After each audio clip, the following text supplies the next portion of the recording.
I consider the Nintendo DS to be a pretty good handheld system.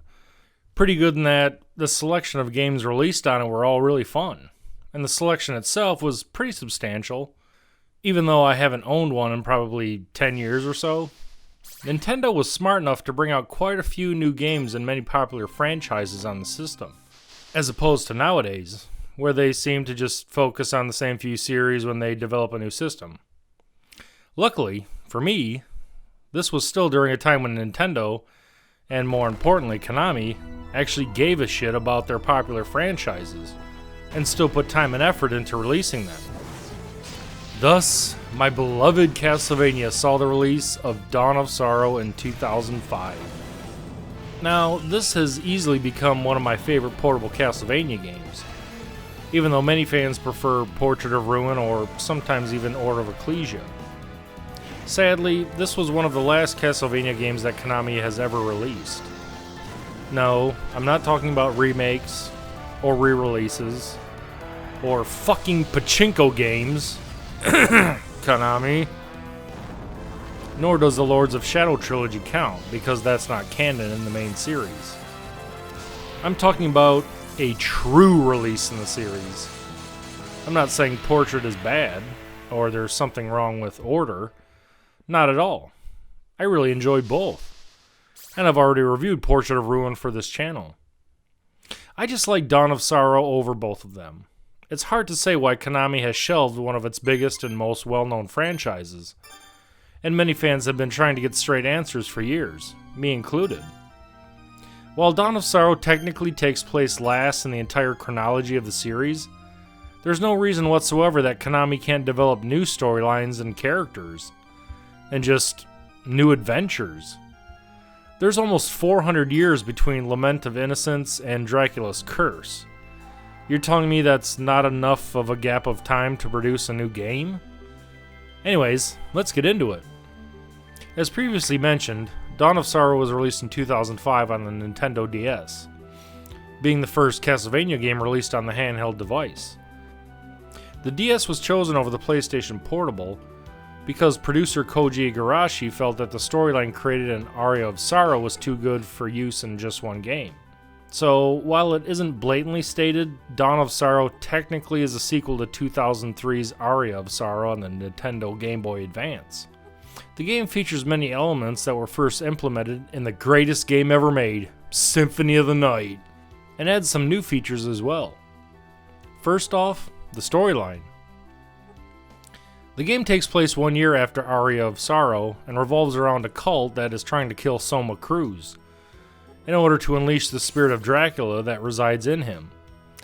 The game takes place inside a version of Dracula's castle that, once again, appears during a solar eclipse.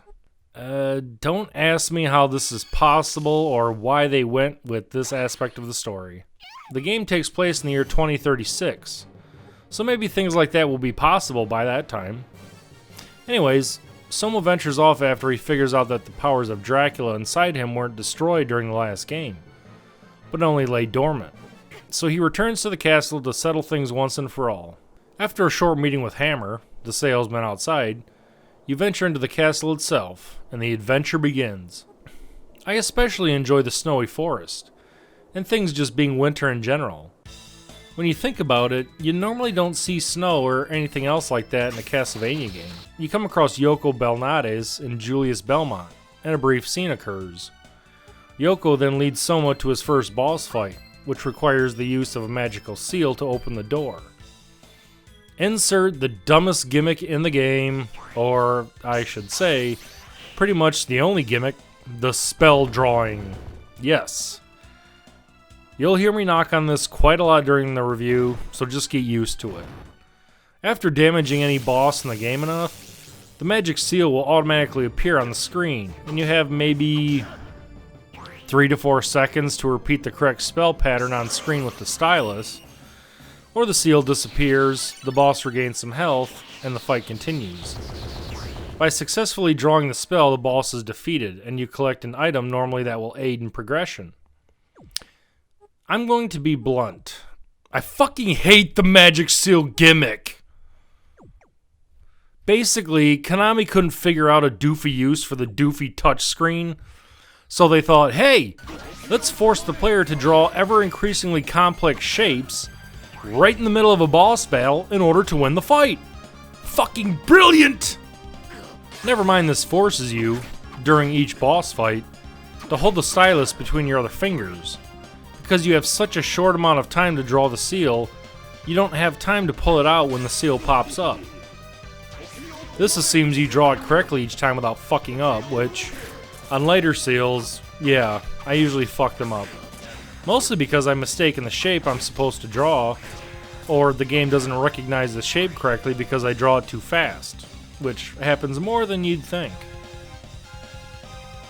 Anyways, venturing further into the castle, you begin to pass through the many different areas located within the main castle itself. Unlike Portrait of Ruin, this castle is not divided into specific zones or travel to other areas. Much like Symphony of the Night, the castle is all one humongous zone, with different parts of the castle designated as different areas.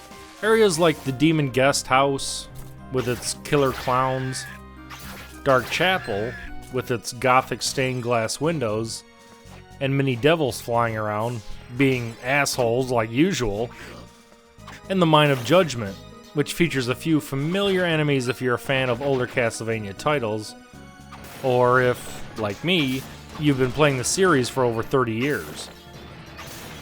Throughout these areas, you'll run into other characters too, like Genya and Mina, who give you helpful advice and advance the story, as well as Cecilia and Dimitri too, who continually are thorns in your side. Before I forget, let's talk a little bit about one of the main aspects in the game, the tactical soul system. Much like Aria of Sorrow, by killing enemies, sometimes they will release their soul, which can be absorbed by Soma, and, in turn, you can gain several different aspects for Soma to use.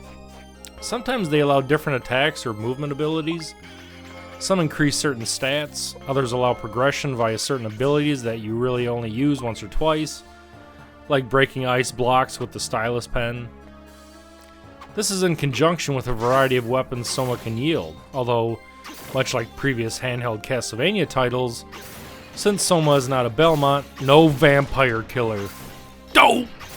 However, there is the ability to visit Yoko's shop later in the game, and by combining certain weapons with certain souls you've collected, you can do weapon synthesis, which allows you to gain very powerful weapons that you normally wouldn't encounter through usual gameplay. After a decent amount of encounters with various other characters in the game, you make your way down into the abyss to face off against Menace, the final boss of the game. Not entirely sure what the design team was going for here, but I like it. Looks very Hellraiser-ish. Soma drops this big nasty, and the game is over. Much like a few of the previous Castlevania games, there are a few different endings you can get depending on certain criteria through your playthrough. Graphically speaking, I've always found Dawn of Sorrow to be the best looking and best presented game out of the DS trilogy, even though release-wise, it's the first game in the trilogy. I just feel like this was the spiritual successor to Symphony of the Night. The level layouts share a lot of common traits. Even the graphics, as a whole, look quite similar as well. Soma is nicely animated, as are the other characters and enemies. Areas of the castle, especially the outside ones, are produced very well, with subtle weather effects and even some pseudo 3D effects for buildings in the background. Not to be outdone, the interior areas are also well done, with lots of little details like musty old books sitting on bookcases, roots of trees growing out through the bricks, and even the giant clock tower bells that shift as you jump on them, which I always absolutely loved from Symphony. A very simple effect, but works completely well. The enemies and bosses for the most part are all varied as well. Yes, there are some sprites that are just brought over from Symphony, and some are similar but act a little different. Boss encounters are fun as hell, and none of them, despite being a Castlevania game, are super hard or a huge pain in the ass, as can be the case. Highlighting the boss roster in this game has to be Gurgoth, some kind of evil Tyrannosaurus Rex zombified thing that smashes through tons of floors during his encounter. Balor, which you encounter early on in the game, and he shoots a giant laser beam from his one eye. But the boss that takes the cake for me has to be Puppet Master. While simple in design, it still has to be one of the coolest bosses in a Castlevania game.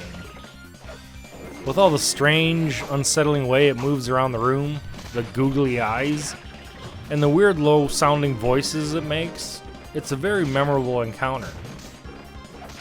The audio side of things is just as good, and easily carries on the Castlevania tradition, both in music and sound effects. The soundtrack is the main standout, with many tracks in the game, if not the entire soundtrack, being awesome.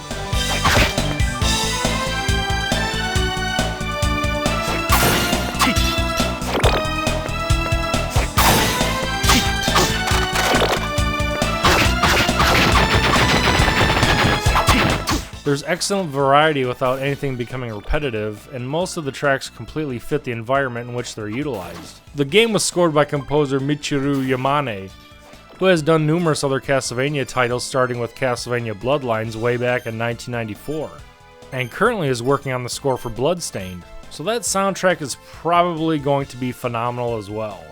Other sounds also work really well, such as weapon slashes, explosions, enemy attacks, lasers, fire effects, and simple amounts of voice work, if you want to call it that. Overall, Castlevania Dawn of Sorrow was a fantastic addition to my most favorite series of video games, and my most favorite franchise of all time. Well, that is until Konami just threw it away and instead thought it made more sense to focus on pachinko games, for some reason. Anyways, let's be honest. The trio of games released on the Nintendo DS were the last good Castlevania games to ever be released. And it's sad that Order of Ecclesia, the last released, was in 2008. 10 fucking years ago! I mean, hell.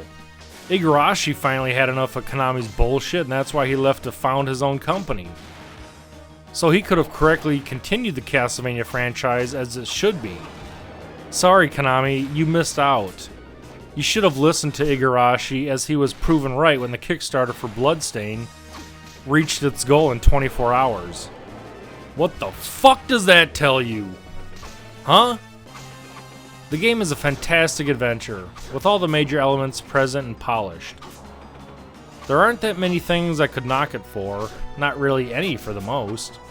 Well, there are a few times when I do get a little stuck as to where to go next, or what I need to progress, but that's why there's the internet.